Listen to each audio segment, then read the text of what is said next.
Item SCP-1159, Object Class Safe.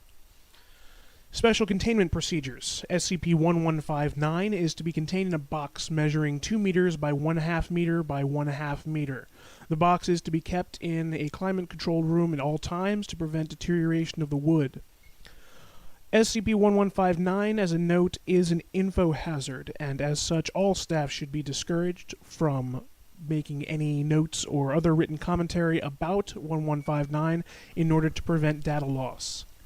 Description: SCP-1159 is an Aeolian wind harp measuring 1.5 meters by 20 millimeters by 30 millimeters.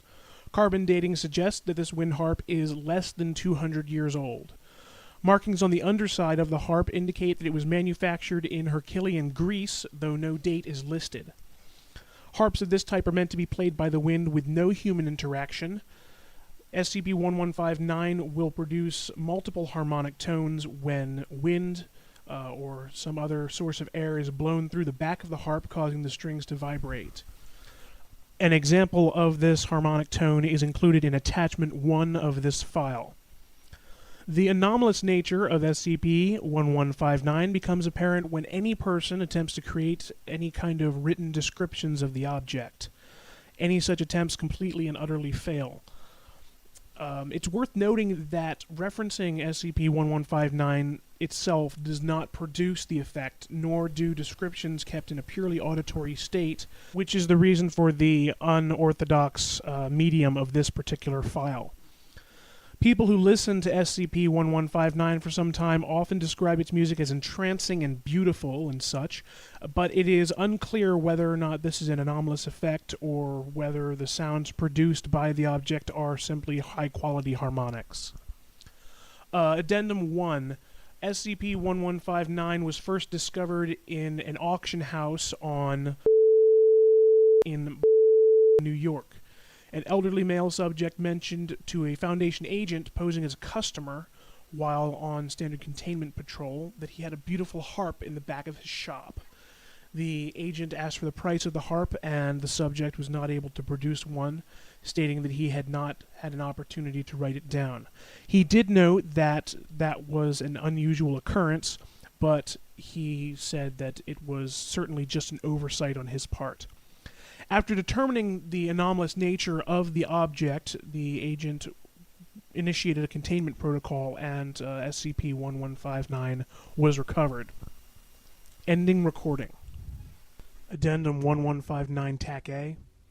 Attempts to write down descriptions of SCP-1159 have not been met with success.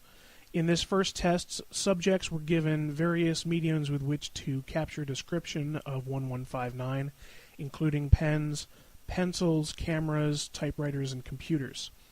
Upon initiation of the test, no subjects were able to complete the task. Pencils broke, mostly tips. One pencil was found to have no lead in it. Pens began leaking all over the paper. 2 of the pens had their tips rupture. The cameras were also unsuccessful. The digital camera suffered corrupted files, and one suffered a short circuit.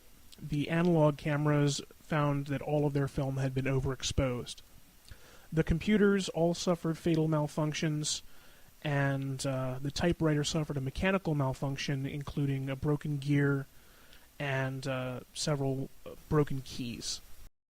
Addendum 1159 TAC B. Subject was given a lead pencil created by Foundation engineers with the purpose of making a pencil able to write under extreme conditions.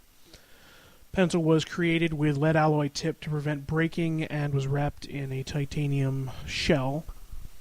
Upon initiation of the test, subject suffered a fatal heart attack. Further testing has been suspended until further notice. End recording. This is Dr. Buchanan. Audio log of interview with Dr. Androvsky. Dr. Androvsky is a Foundation researcher stationed at Site and will give his opinion on SCP-1159. Thank you for joining me, Dr. Androvsky. My pleasure. You've had some time to study SCP-1159 and its anomalous effects. Have you formed any opinions as to the nature of the harp? I have. I believe that the reason the object behaved the way that it does, it's a form of reservation. How so? Think of it this way. Aeolian wind harps do not need humans to play them. The only interaction the human has with the harp is by listening to the music. If you take away that audience, the harp has nothing.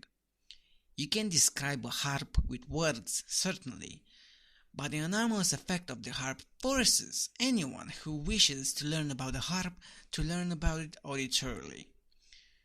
Even if the person never hears the sound of the harp itself, the simple fact that the information must disperse to sound is the music on its own. The music of information. Thank you once again, Dr. Androvsky.